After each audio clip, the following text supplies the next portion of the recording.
할렐루야. 우리 주님의 은총이 여러분의 가정과 일터에 충만하시기를 축원드립니다.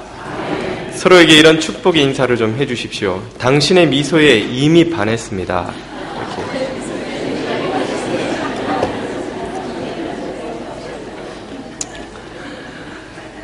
제가 신대원 다닐 때 총장님에게서 자주 들었던 이야기입니다. 캘리포니아에 아주 아름답지만 암초가 많았던 해변이 있었습니다. 그 해변을 지나가던 배들은 아직 레이더가 발명되기 전이었던 거로 종종 그 암초에 걸려서 배가 파손하였고 또 사람들이 목숨을 잃곤 했습니다. 그 일을 안타깝게 여겼던 한 어부가 자신이 고기를 잡지 않는 시간이면 바다를 바라보고 앉아서는 잘생긴 얼굴이 나오니까 좋으시죠? 용서하십시오. 저도 잠시 좀 그 어부가 바다를 바라보고 앉아서는 지나가던 배가 파손을 하거나 하면 얼른 자신의 배를 타고 나가서 그 죽어가는 사람들을 건져내는 일을 하곤 했었습니다. 그러다 보니까 살아난 사람들이 고마워서 이 어부에게 도네이션도 하고 또 어떤 이들은 그 어부를 찾아와서 나도 함께 도울 수 있게 해달라고 하여 사람들이 모여서 구조센터가 시작된 것입니다. 도네이션 받은 돈으로 자그마한 예쁜 빌딩을 만들고 그 위에 전망대를 만들어서 사람들이 거기 교대로 올라가서 지나가는 배가 파손하지 않는가 지켜보고 또 실제로 파손하면 얼른 배를 타고 가서 사람들을 구조해내고 하는 일을 했는데 그러다가 보니까 배라는 것이 뭐 날마다 지나가면서 파손이 되는 것이 아니지 않습니까? 어쩌다가 한 번씩 일어나는 일이니까 대부분의 시간은 무료하게 그 먼 바다를 바라보며 시간을 보내는 그 전망대를 지켜야 했습니다. 그러다가 보니까 사람들 사이에서 이런 아이디어가 나왔습니다. 이렇게 아름다운 곳에 이렇게 좋은 건물을 그냥 썩힐 것이 아니라 카페로 개조를 해서 평소에는 카페를 운영하다가 누가 빠져 죽는 일이 생기면 그때 얼른 가서 구조도 하고 그러면 좋지 않겠습니까? 그래서 그 건물이 카페로 개조가 되었습니다. 카페에 소문이 나자 많은 사람들이 거기를 찾아오게 되었고 그 구조대원들은 점점 그 손님들을 대접하느라 이 구조의 일은 뒷전으로 밀려나기 시작한 것입니다. 그래서 처음 구조센터가 시작된 목적을 잃어버리면 안 된다고 생각하는 사람들은 그 카페에서 나와서 그 근처에 새로이 조그만 오두막을 짓고 바닷가를 바라보고 구조하는 일을 계속한 것입니다. 그러다가 보니까 또 거기서 구조받은 사람들이 합류하고 또 도네이션이 들어오고 새로운 구조센터 건물을 세우게 되었는데 이번에는 이런 의견이 또 나오기를 이렇게 멋진 곳에 좋은 건물이 있으니 이걸 별장으로 개조해서 사람들이 와서 쉴 수 있게 하면 좋지 않겠습니까? 날마다 배가 파손하는 게 아니니까. 그래서 그것도 별장으로 바뀌고 말았습니다. 또 일단의 무리가 우리는 구조를 우선 해야 되는데 이렇게 별장 운영하느라 시간이 없으니 우리는 여기 있지 못하겠습니다. 그 사람들이 나와서 새로이 또 구조센터를 시작했는데 또 이번에는 그 구조센터가 식당으로 바뀌고 그래서 또 사람들이 나오고 이번에 또 다른 것으로 바뀌고 하는 일들이 계속 반복되었다는 것입니다. 물론 이 이야기는 비유입니다. 이 비유가 가리키는 것은 2000년 교회 역사를 통해 교회가 겪어온 상황을 설명하는 것이죠. 교회는 세상을 구원하는 하나님의 구조센터요. 하나님의 구원의 지팡이, 막대기로 부름을 받았는데 시간이 지나다 보니까 사람들이 모여들고 교회 건물이 화려해지고 또 교회에서 이런저런 다른 필요들이 채워지다 보니까 교회가 구조의 구원의 구조센터로서의 기능을 잃어버리고 친교 공동체로 혹은 무슨 비즈니스를 하는 장으로 혹은 또 다른 모습의 공동체로 변질되어 가기 시작하고 잘해야 천국 가는 정거장 정도의 역할만 감당해낼 뿐 하나님께서 의도하신 그 목적을 이루지 못하는 상황이 벌어졌다는 것입니다. 그럴 때마다 교회에는 개혁과 갱신과 새로운 변혁의 움직임이 시작되어서 교회가 새롭게 되지만 또 얼마 지나지 않아서 그 새롭게 된 교회에도 또 똑같은 위협이 가해지더라는 것이죠. 그래서 교회에 참으로 위협이 된 것은 외부의 박해보다도 더욱더 내부의 변질의 유혹이었다는 것입니다. 오늘 우리 뉴저지 장로교회 그리고 한국교회 역시 여전히 이런 변질의 위협에 직면해 있다는 것을 생각할 때 오늘 교회의 존재의 의의가 무엇인가 하는 것을 점검하는 것은 대단히 의미 있는 시도라고 하겠습니다. 오늘은 아주 뜻깊은 날입니다. 우리 뉴저지 장로교회의 창립 38주년이요. 또 우리나라의 광복 65주년, 건국 62주년이 되는 기념주일입니다. 광복절, 광복이라 함은 빛을 되찾는다 하는 뜻이기 때문에 너희는 세상의 빛이라고 하신 교회가 광복절에 창립되었다는 것도 대단히 의미 있는 일 아니겠습니까? 우리 교회는 세상의 빛이 되라는 주님의 말씀을 본받아 따라 세상의 빛을 되찾은 우리 민족의 광복절에 창립이 된 것입니다.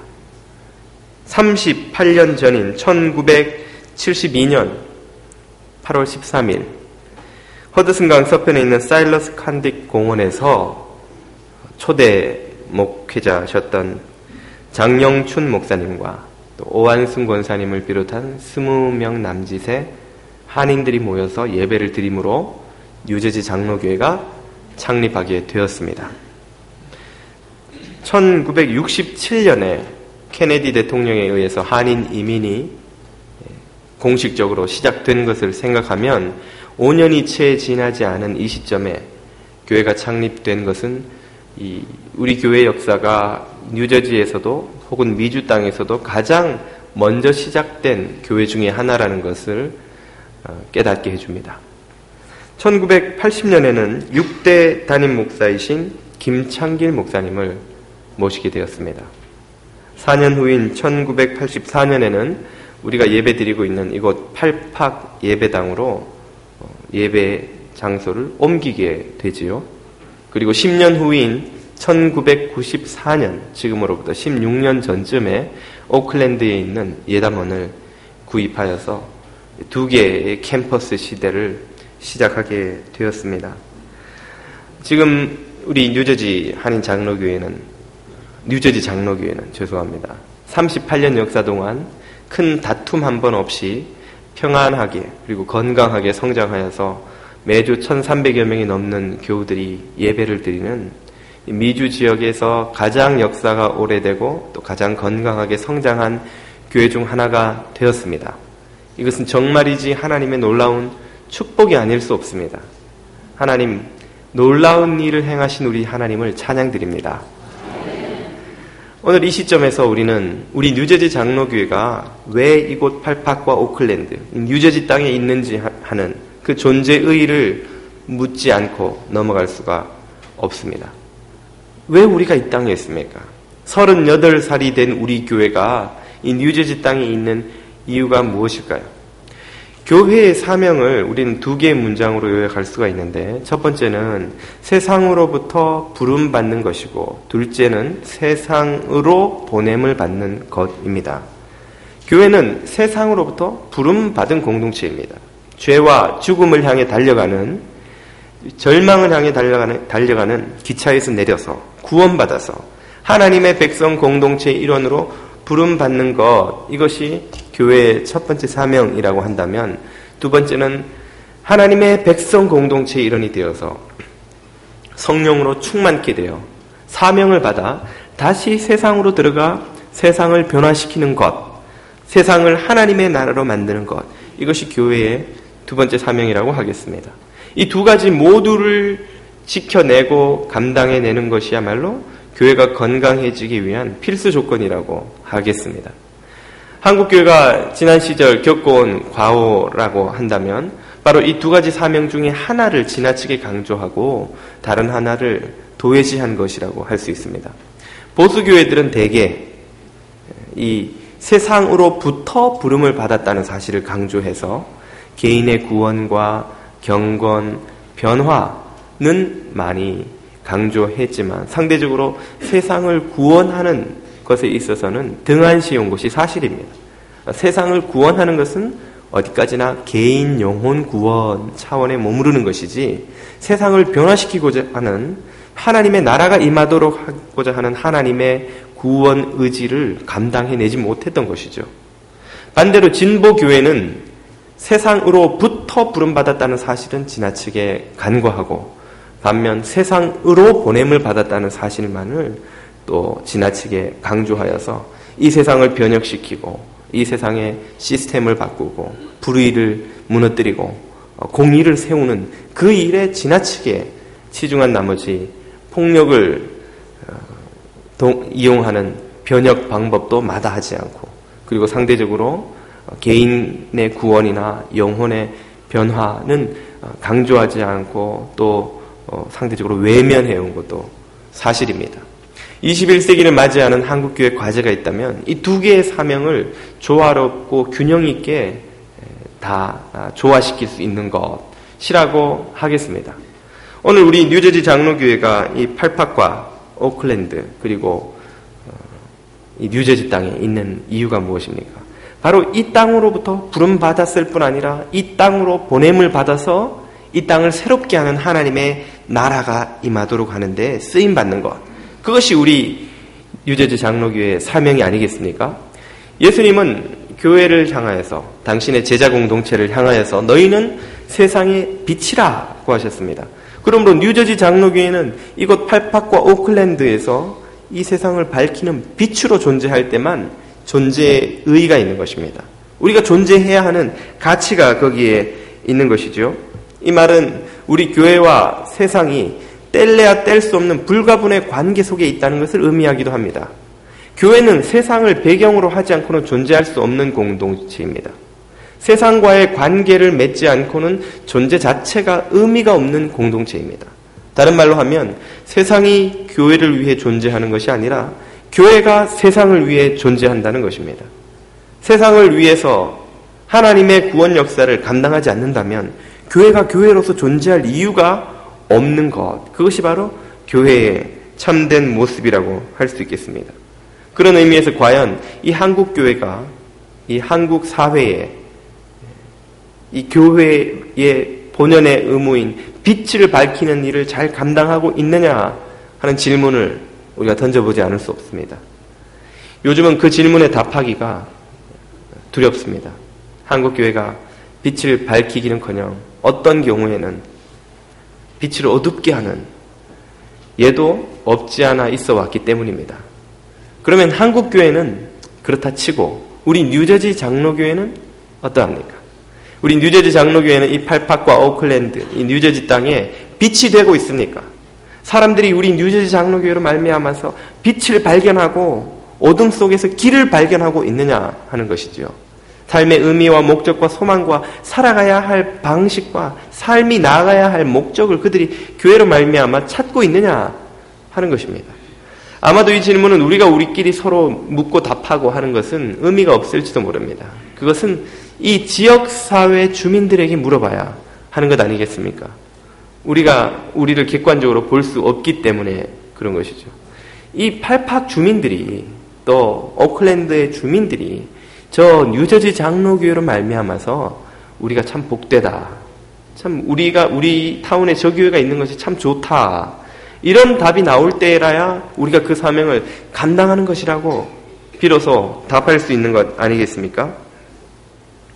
지난주에 어느 분으로부터 파라무스에 있다는 피모 교회 이야기를 들었습니다. 이름만 대면 알만한 큰 교회인데요. 그분 말씀이 이 교회는 그 지역 주민들로부터 참 좋은 평을 받는다는 것입니다. 그 지역에도 한인들이 꽤 있지만 특별히 구심점이 될 만한 한인회관 같은 그런 공간은 잘 없기 때문에 그 지역 주민들을 위한 운동을 할 수 있는 운동시설들, 각종 문화 강좌들, 그런 것으로 지역 주민들의 필요를 늘 주중에도 교회를 오픈해서 채워주고 있고, 또 지역에서 무슨 일이 있으면 언제든지 그 교회가 문을 열어서 그 지역의 사람들이 모이고 뭘 할 수 있도록 도와준다는 것이죠. 그래서 교회를 안 다니는 사람들도 저 교회는 참 좋은 교회야, 우리가 저 교회 덕을 많이 보지, 그런 말을 한다는 것입니다. 참 부러웠습니다. 우리 뉴저지 장로교회도 이 팔파계 혹은 오클랜드 혹은 이 폴리나 레오니아나 주변에 있는 사람들로부터 뉴저지 장로교회가 있어서 여기 참 좋아, 이 팔팍은 참 좋아, 뉴저지 장로교회 덕을 우리가 많이 봐 라고 말씀하시는 분들이 많겠죠? 많아야 되는데 많으리라 믿습니다. 더욱 많아질 줄 믿습니다. 교회가 빛을 발한다는 것은 무슨 거창한 말로 설명할 수 있겠습니까? 세상 사람들에게 우리가 당신의 빛입니다, 그러면 그 사람들이 뭐라고 반응을 하겠어요? 그들에게 피부에 와닿는 표현은 다른 것이 아닙니다. 저 교회 참 좋아, 저 교회 때문에 우리 타운이 참 좋아, 이익을 많이 봐, 저 교회의 덕을 많이 봐, 그보다 더 피부에 와닿게 빛이 됨을 드러내는 표현이 있겠습니까? 우리 교회는 이 뉴저지 땅에, 우리가 뿌리 내리고 있는 이 땅에 많은 기여를 할 수 있고 또 해야 하는 교회입니다. 왜냐하면 우리가 이 지역사회에 지고 있는 빚이 많기 때문입니다. 좀 비유하자면, 비즈니스 하시는 분들의 표현을 빌리자면 우리 교회는 목이 정말 좋습니다. 목이 너무 좋아서 새가족들이 오면 제가 거의 예외 없이 어떻게 저희 교회를 알고 오셨습니까? 여쭤보는데, 어림잡아 한 3분의 1쯤 되는 분들은 지나가다가 봤어요, 이렇게 답을 합니다. 이사 왔는데 집 앞에 교회가 있더라고요. 우리 집이 요 뒤에요, 이렇게 말씀하시는 분들이 그만큼 많습니다. 그분들은 사실 우리가 전도를 안 해도 우리 교회 오시는 것이죠. 여기 팔팍의 한인타운이 이렇게 형성되지 않았다면, 물론 혹자는 우리 교회 때문에 한인타운이 형성됐다 말씀하시는 분도 있지만 제가 정확한 진실은 모르겠습니다만은, 한인타운이 이렇게 형성되지 않았다면 우리 교회가 이렇게 성장하고 많은 것을 누릴 수 있었겠습니까? 그런 면에서 우리 뉴저지 장로교회는 이 팔팍 한인타운에 진 빚이 큽니다. 이 땅에, 이 토양에 뿌리 내리고 이렇게 여기까지 성장해 올 수 있었다는 것이죠.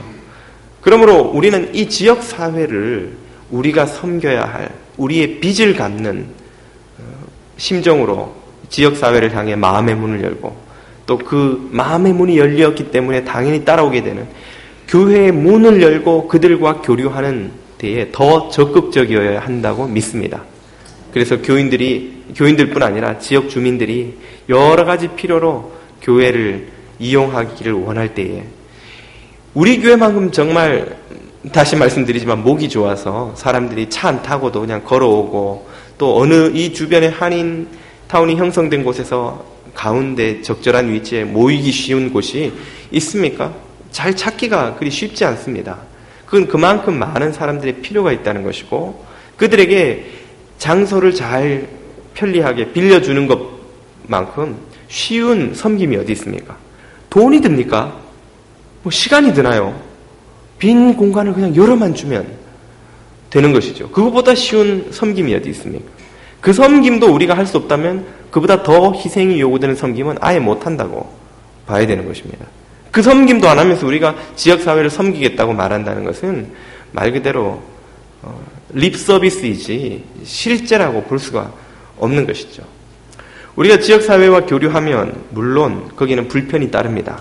예전에 한국에서 종종 지역교회에서 민방위 훈련 혹은 예비군 훈련 같은 것들을 한 때가 있었는데, 꼭 그런 행사가 끝나고 나면 교회 여기저기 구석구석마다 그분들이 흔적을 남기고 하지 않습니까?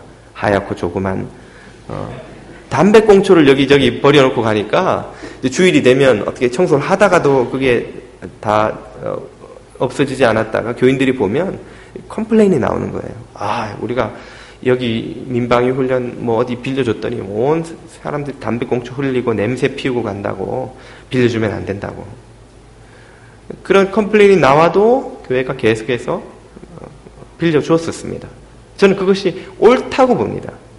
여러분, 우리가 손님을 집에 모셔드리려면 불편을 겪지 않고 손님을 섬길 수 있습니까?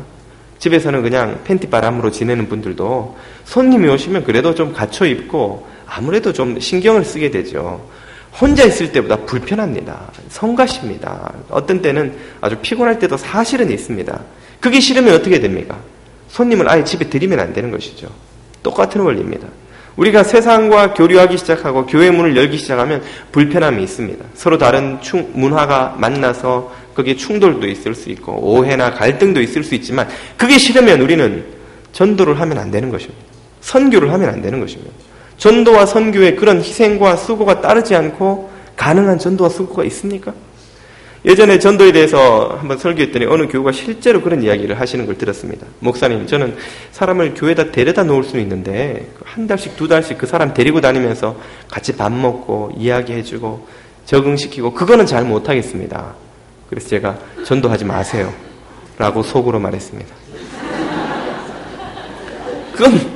그건 전도하는 게 아니죠. 전도하면 뭡니까? 그 사람을 교회 데리고 와서 그가 정착하고 교회 편안함을 느낄 때까지 예배도 소개해주고 사도신경이 뭔지 좀 펴서 보여주고 밥 먹을 때 같이 밥도 먹어주고 행사하면 불편하지만 그 사람 데리러 가서 데리고 와서 교인들 소개도 시켜주고 그래서 스스로서는 한 사람의 그리스도인이 온전히 될 때까지 돕는 것, 그 모든 과정이 전도 아닙니까?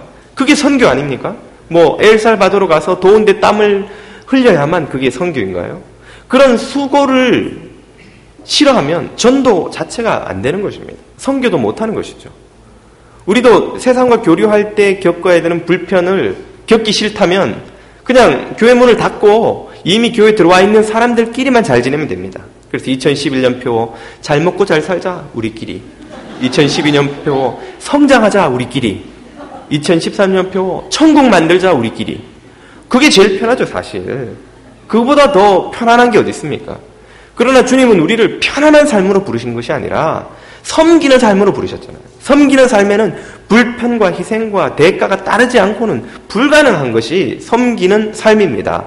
그러므로 우리가 세상을 향해 문을 열고 세상과 교류하기 시작하면서 겪어야 되는 모든 그런 불편들, 때로는 우리의 방식을 양보하기까지 해야 되는, 그래서 세상에 있는 다른 단체와 함께 무슨 사역을 같이 한다.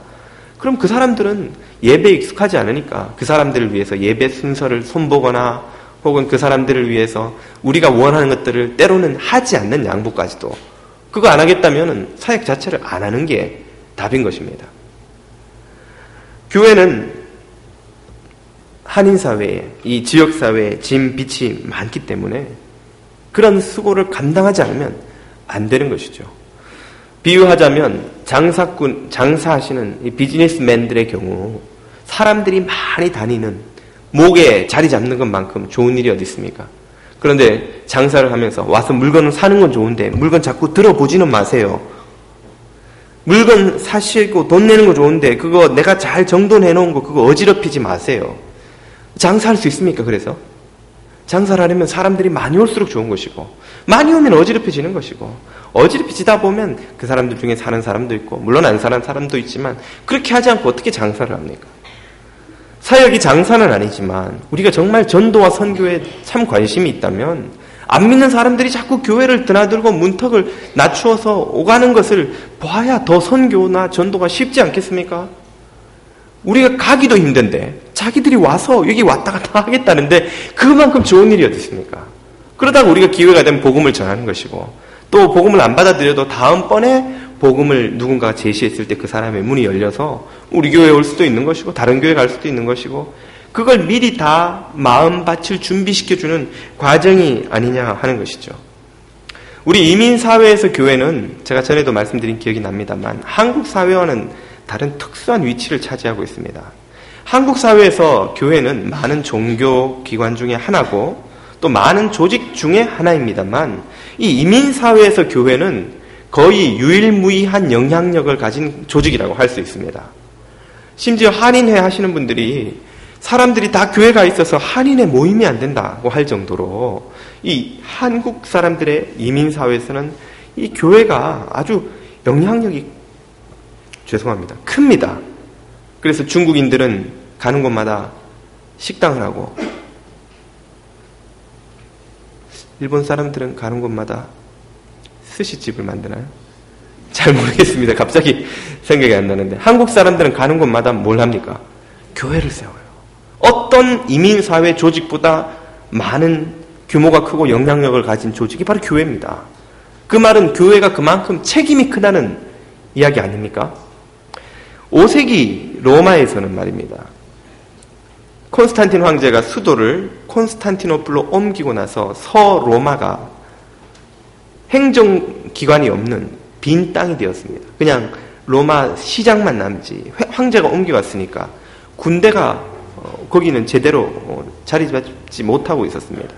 그때 북방 야만족들이 쳐들어왔을 때 시민들을 보호해주고 그들로부터 막아주고 그들을 설득하고 그들과 거래해서까지 시민들의 생명을 지켜내고 정신적인 실질적인 지주 역할을 한 것이 다 교회입니다.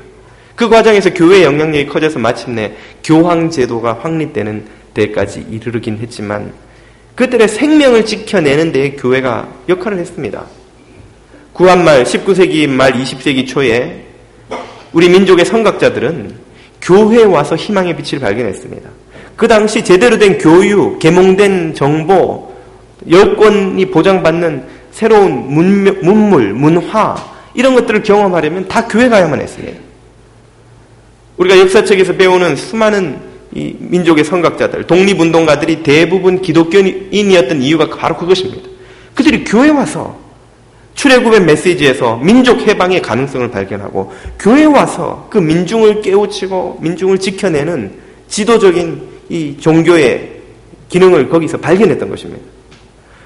그렇게 멀리 가지 않더라도 제가 어린 시절만 해도 가난한 집안에서 자란 아이들이 피아노라도 쳐보고 기타라도 치면서 노래라도 불러보고 친구들끼리 모여 연극이라도 하고 방학 되면 수련회라는 이름으로 캠핑이라도 가보고 겨울에 문학의 밤이라고 무대에 올라가서 춤추고 노래하기라도 해보는 그 모든 문화적 체험들을 하려면 어디 말고는 불가능한 일이었습니까?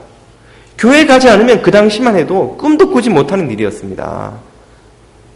요즘 한국이 대단히 부유해져서 교회가 했던 그런 기능들을 일반 사회 조직이 많이 감당하고 더 이상 교회가 그런 기능을 할 필요는 없지만 그러나 이민사회에서만은 아직도 교회가 그런 역할을 감당해야 하는 위치에 있습니다.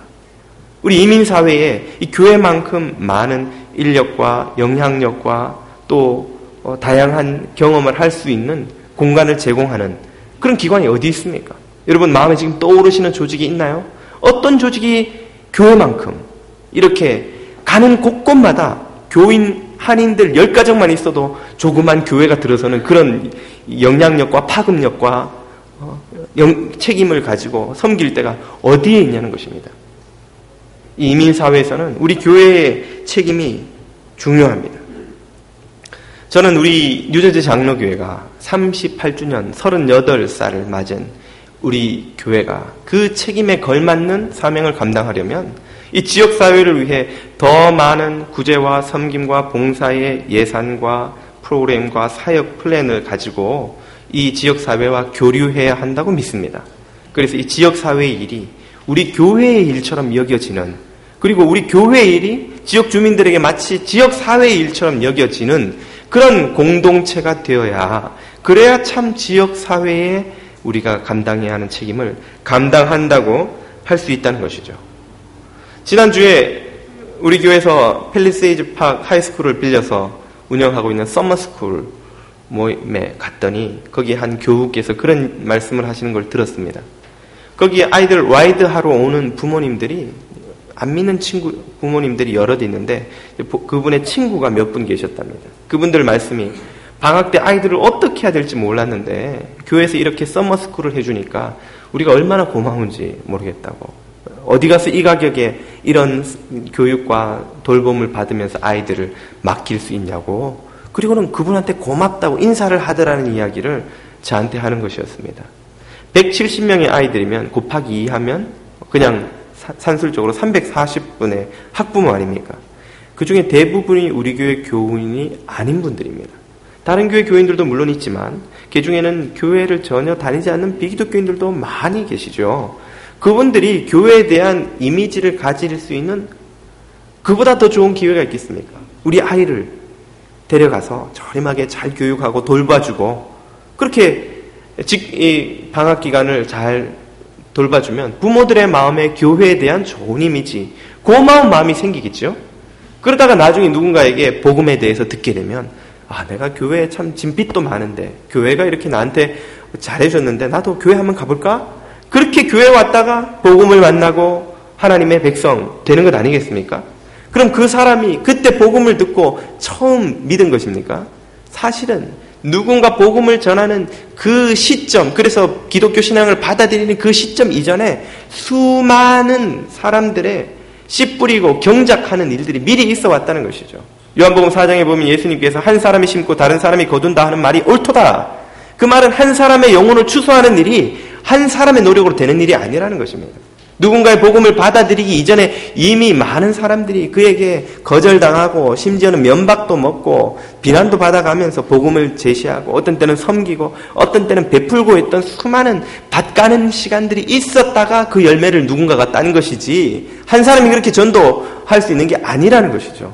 그런 의미에서 서머스쿨 같은 것은 우리 그 비기독교인 학부모들 마음속에 복음에 대한 긍정적인 이미지를 심어주고 참 교회가 섬기는 것이 무엇인지를 깨닫게 해주는 좋은 밭가는 시간이 되는 것 아니겠습니까?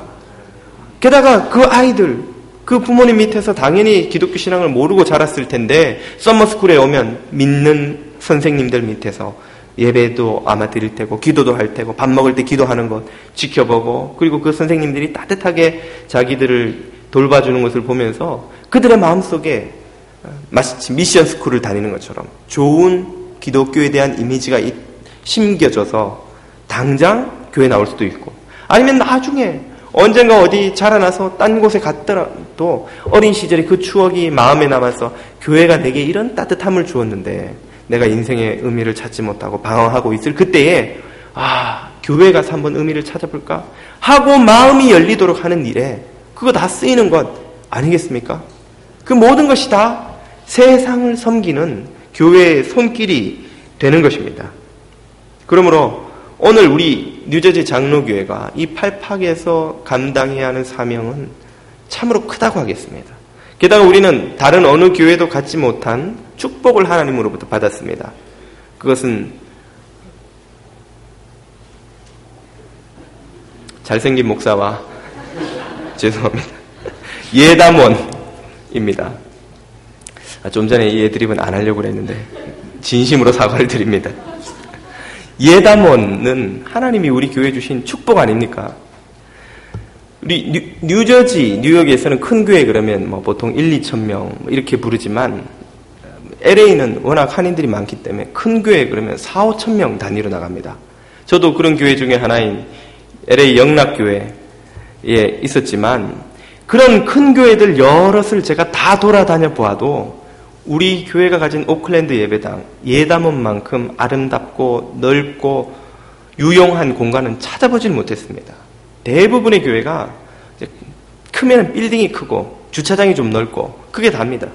기껏 해봐야 야외 놀이터 하나 제대로 있으면 정말 그건 아주 뭐랄까요 복 중의 복이죠.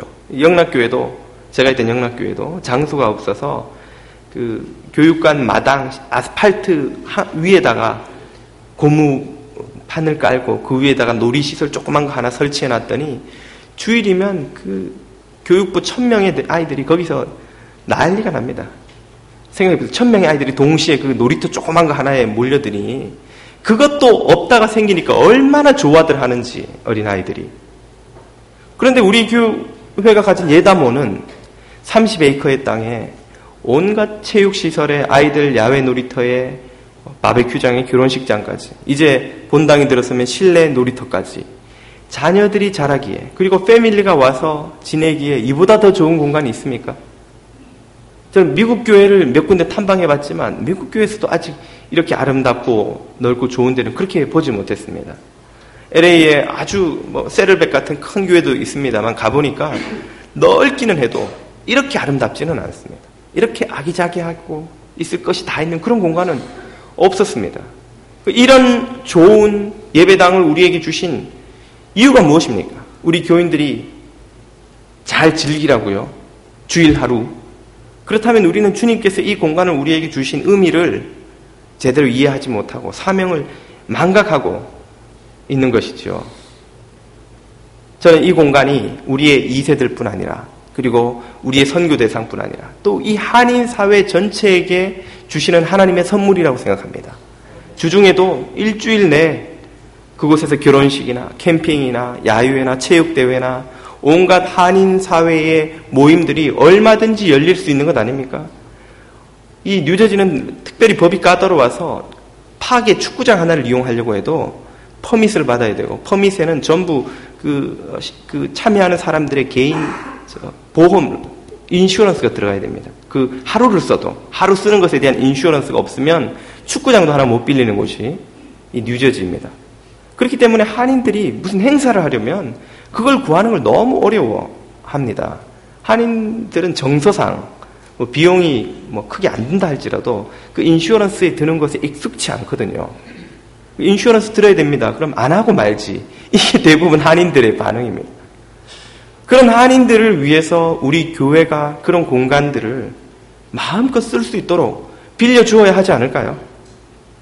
우리가 그것을 우리 교회만을 위해 문을 굳게 닫고 주일 하루만 쓰고 아니면 우리 교인들이 온다 그럴 때만 열어주는 방식으로 쓴다면 그 공간을 우리에게 주신 주님의 뜻을 전혀 깨닫지 못하는 처사겠지요. 우리는 그곳의 관리인일 뿐, 청지기일 뿐, 주님이 우리에게 맡겨주셨을 뿐, 그 공간은 우리 지역사회와 이웃 교인들과 우리 한인들을 섬기라고 주신 것 아니겠습니까? 교회의 공간의 문을 여는 것이 중요한 것이, 그것이 섬김의 첫걸음이 되기 때문입니다. 그렇게 문이 열리면 사람들이 교회에 드나들게 되고 친숙하게 되고 교류가 시작되고, 그럼 그들의 필요가 무엇인지 우리가 알 수 있게 됩니다. 이것은 선교와 같아서 그들의 니드를 알지 못하고 그들의 문화를 알지 못하고는 도저히 감당할 수 없는 것이 지역사회 섬김입니다.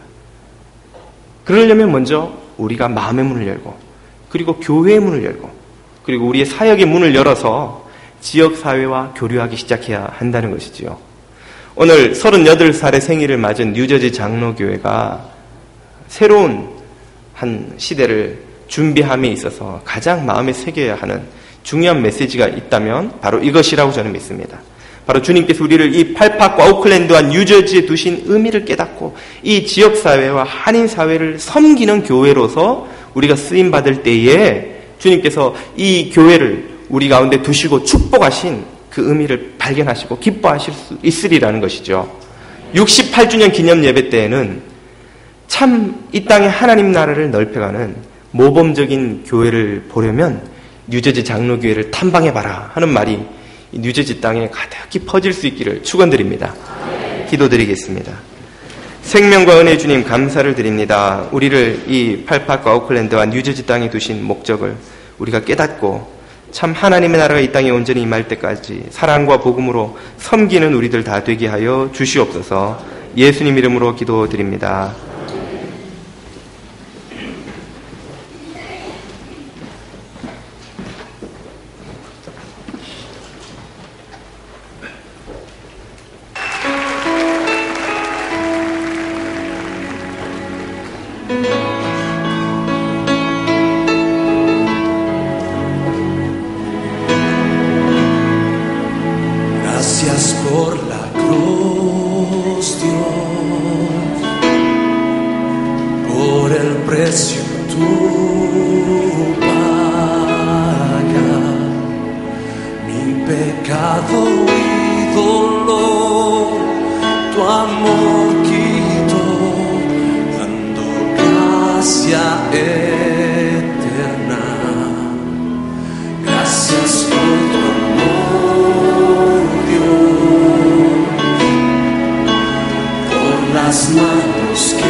Rio